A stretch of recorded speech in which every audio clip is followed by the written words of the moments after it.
तो hello students, मेरा नाम है शुभम चौहान और स्वागत करता हूँ आप सभी का सीबीसी कॉमर्स क्लासेस में। करेंगे अपने सीरीज का सॉल्यूशन जो मैंने अनसॉल्व्ड आपके लिए अपलोड किया था।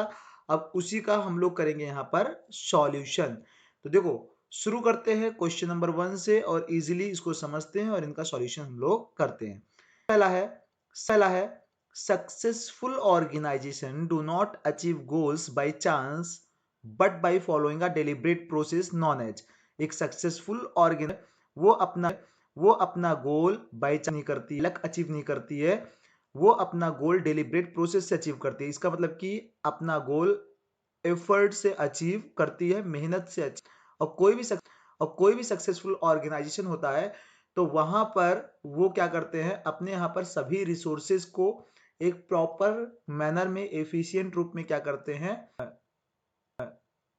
मैनेज करते हैं, एनवायरमेंट क्रिएट करते हैं और वहां पर planning, organising, staffing, directing, controlling के माध्यम से सभी के बीच में कोऑर्डिनेशन स्टैब्लिश करके क्या करते हैं, गोल को अचीव करते हैं। और ये सब काम जो करता है, ठीक है, उसको हम क्या कहते हैं, मैनेजमेंट। ये सब काम कौन करता है भाई?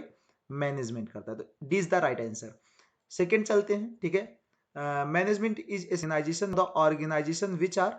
मैनेजमेंट किस ऑर्गेनाइजेशन के लिए एसेंशियल होता है? नॉन प्रॉफिट ऑर्गेनाइजेशन के लिए, सर्विस ऑर्गेनाइजेशन के लिए, सोशल ऑर्गेनाइजेशन के लिए, या ऑल ऑफ द अबव, सभी के लिए। देखो भाई, मैनेजमेंट है ना, वो परवेशिव होता है। क्या होता है भाई? ये परवेशिव होता है। और परवेशिव का मतलब जो सर्वव्याप्त है। इसका मतलब कि जो हर जगह पर इस्तेमाल होता है, चाहे वो नॉन प्रॉफिट हो, चाहे वो प्रॉफिट हो, चाहे वो सर्विस हो, चाहे वो सोशल ऑर्गेनाइजेशन हो, चाहे वो स्मॉल हो, चाहे लार्ज हो, चाहे इंडिया का हो, चाहे अमेरिका का हो, हर जगह पे मैनेजमेंट क्या होता है, इस्तेमाल होता है। All of the above, this is the correct answer. Clear? Third question चलते हैं। Efficiency is concern with. Efficiency का संबंध होता है, ठीक है। एफिशिएंसी का संबंध जो होता है वो होता है, ठीक है, मिनिमम कॉस्ट में मैक्सिमम, या कह सकते कि रिसोर्सेज का ऑप्टिमम यूटिलाइजेशन करना, ठीक है। क्या करना? तो ऑप्टिमम यूटिलाइजेशन ऑफ रिसोर्सेज। इसका मतलब कि रिसोर्सेज का वेस्टेज नहीं किया जाता है। अगर सिंपल सी बात मैं करूं तो देखो, यहां पर डूइंग द राइट थिंग, सही काम करना, या डूइंग थिंग्स राइट, सही से काम करना। तो भाई डूइंग द थिंग्स राइट, सही से काम करना, इसका मतलब कि हम ऐसे काम करें जिससे कि हमारा कोई भी वेस्टेज ना हो, ठीक है। तो रिसोर्सेज का क्या हो? Optimum utilization. तो B is the correct answer. Management is said to be poor if it is. Management को पुअर कब कहा जाता है भाई? देखो, अगर मैनेजमेंट को पुअर कहने की बात करोगे तो पुअर तो तभी कहा जाएगा जब मैनेजमेंट इनएफिशिएंट हो, मतलब कि ना तो एफिशिएंट हो और ना ही इफेक्टिव हो। इनएफिशिएंट और इनइफेक्टिव दोनों ही। तो इनइफेक्टिव अगर ये केस दिख रहा है आपको, ठीक है, तो भाई यहाँ पे मैनेजमेंट बहुत ही गोल अचीव, तो वो टाइमली गोल अचीव कर पा रहा है और ना ही मिनिमम कॉस्ट चीजें नहीं कर रहा है। फिफ्थ क्वेश्चन देखते हैं यहाँ पर। Which of the following is not an organisational objective of management.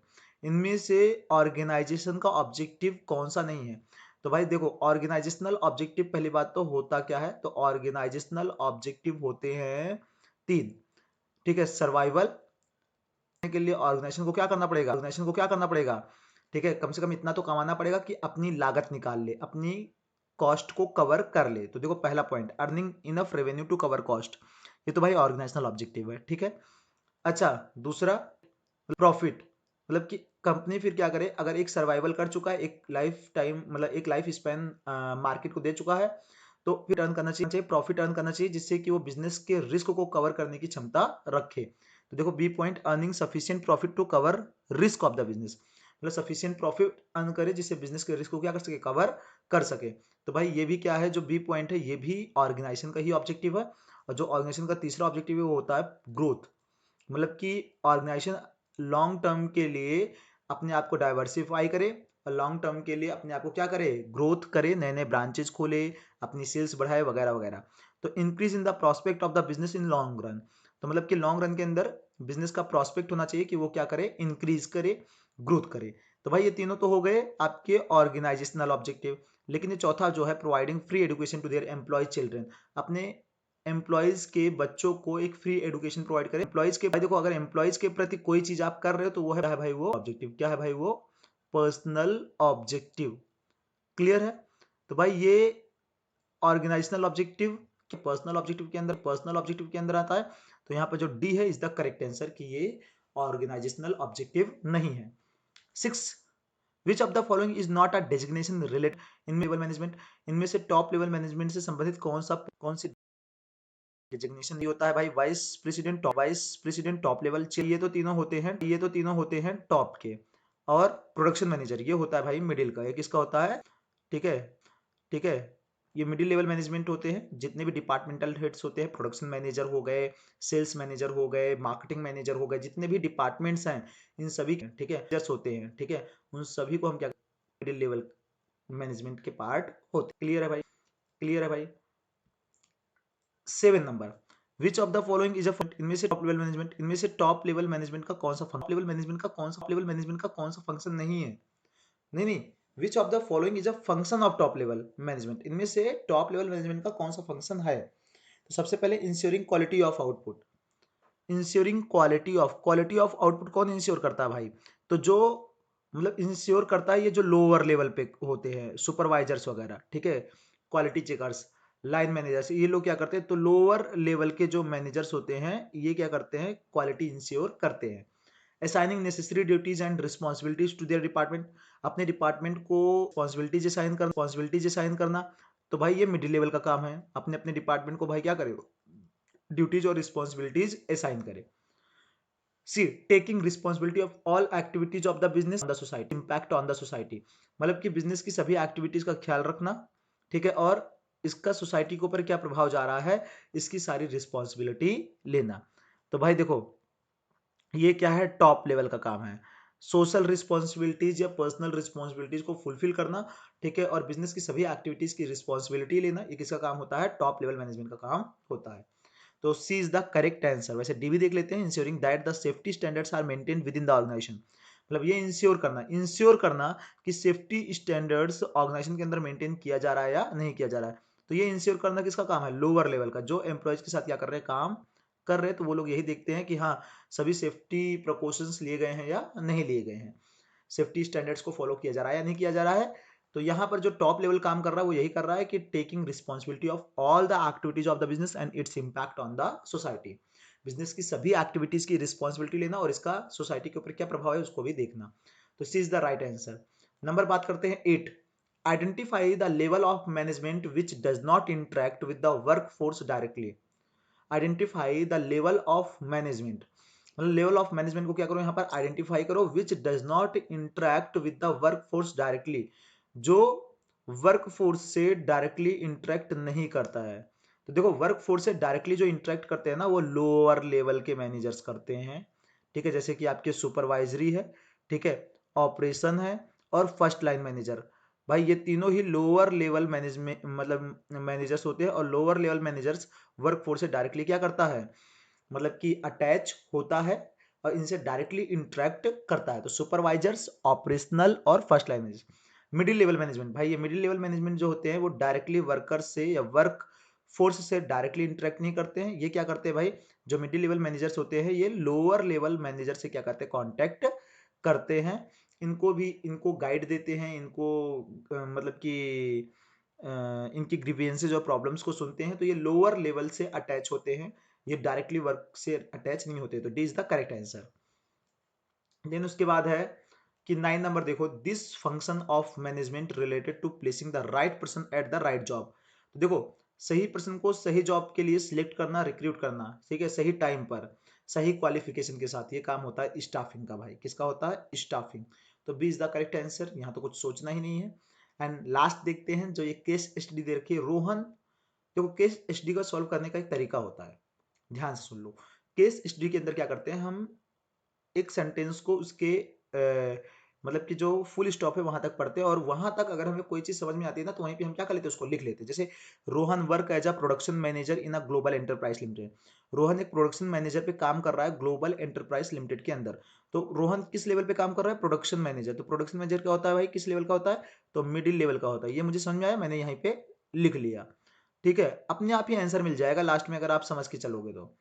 उसके बाद he has been given the task of getting 1000 unit of hand woven table mats manufactured at the cost of ₹150 per unit with in 10 days. तो उसे task दिया गया है कि वो क्या करेगा, जो ये टेबल मैट्स होते हैं, मतलब जो टेबल के ऊपर मैट बिछाई जाती हैं, ठीक है, जिससे टेबल गंदी वंदी ना हो या उस पर कोई चीज़ गिर जाए तो उससे जल्दी साफ हो जाए। टेबल मैट्स होते हैं ना जो मेज वगैरह पे बिछाई जाती हैं, वो हैंड वीमेन बनानी है, मतलब कि हाथों से बुननी है, हाथों से बनानी है, तो हैंड वीमेन टेबल मैट्स बनानी है 1000 यूनिट कितने दिन के अंदर। तो टारगेट जो है भाई वो कितने का है, 1000 यूनिट का है, ठीक है। और विद इन 10 डेज, कितने दिन के अंदर भाई, 10 डेज के अंदर। तो टाइम कितना दिया गया है, 10 डेज का टाइम दिया गया है, ठीक है। और जो यहाँ पर कॉस्ट रखी गई है वो कितनी रखी गई है, 150 पर यूनिट, ठीक है। तो अगर मान लेते हो कोई मैनेजर भाई टाइमली अगर गोल को अचीव कर ले तो वो इफेक्टिव काम कर रहा है, और अगर विद इन कॉस्ट अचीव कर ले तो एफिशिएंट काम कर रहा है। सही बात है नहीं है। तो अगर दोनों ही कर रहा है तो इसका मतलब इफेक्टिव भी कर रहा है और एफिशिएंट भी कर रहा है। लेकिन यहाँ क्या पूछा जा रहा है, in order to be acknowledge as an effective manager, in order to be acknowledge as an effective manager, एक इफेक्टिव मैनेजर के रूप में पहचान बनाने के लिए, इफेक्टिव मैनेजर के रूप में पहचान बनाने के लिए ही मस्ट इंश्योर दैट, उसे क्या इंश्योर, तो इफेक्टिव मैनेजर अगर कहलाना है तो बस एक काम कर लो भाई कि टाइमली आप गोल को क्या कर लो, अचीव कर लो, टारगेट को टाइमली अचीव कर लो, क्योंकि आपको एफिशिएंट तो बनना नहीं है, इफेक्टिव ही बनना है। तो इफेक्टिव का मतलब होता है कि टाइमली गोल अचीव हो जाए, चाहे लागत कितनी भी आ जाए, इससे कोई मतलब नहीं है। तो चलो पॉइंट्स पढ़ लो यहाँ पर जो इसके अल्टरनेटिव्स ऑप्शंस हैं। The cost of production does not exceed 150 unit, cost of production 150 unit से ज्यादा नहीं होना चाहिए, ठीक है। तो अगर 150 यूनिट से ज्यादा नहीं होगा तो इसका मतलब वो एफिशिएंट काम कर रहा है। यहाँ इफेक्टिव का कोई मतलब नहीं है, इफेक्टिव का मतलब होता है with in given time target achieve होना चाहिए। अगर लागत से बात हो रही है तो ये एफिशिएंसी से बात हो रही है। अच्छा देखो B, the work is completed within 10 days even, ठीक है। द, यहाँ सिंपली देखो, the work is completed within 10 days, जो वर्क होना चाहिए वो 10 दिन के अंदर कंप्लीट होना चाहिए, even at a higher cost, चाहे इसमें लागत ज्यादा आ जाए। तो भाई बात सही है, बस 10 दिन का जो टाइम है उसके अंदर गोल अचीव हो रहा है ना, तो इसका मतलब वो इफेक्टिव मैनेजर है। तो ये उसे इंश्योर करना पड़ेगा कि जो वर्क है वो 10 दिन के अंदर अंदर क्या हो जाए, खत्म हो जाए, ठीक है। तो B is the correct answer. तो आई होप आप सभी लोग एकदम श्योर हो चुके होंगे, एकदम समझ चुके होंगे, ठीक है। इसके अंदर कोई भी अब प्रॉब्लम्स आपको नहीं होंगी। और वीडियो अच्छी लगी हो तो आप लाइक कर दो वीडियो को, चैनल को सब्सक्राइब कर दो, और भाई बेल आइकन प्रेस कर दो। जो आपका सब्सक्राइब करोगे तो उसके बगल में बेल आइकन है, ठीक है, इस बेल आइकन को प्रेस कर दो, जिससे कि अगर कोई भी वीडियो मैं डाल रहा हूं, ठीक है, तो उस वीडियो का नोटिफिकेशन आपके पास तुरंत पहुंच जाए और आप उसे क्या कर लो, देख लो।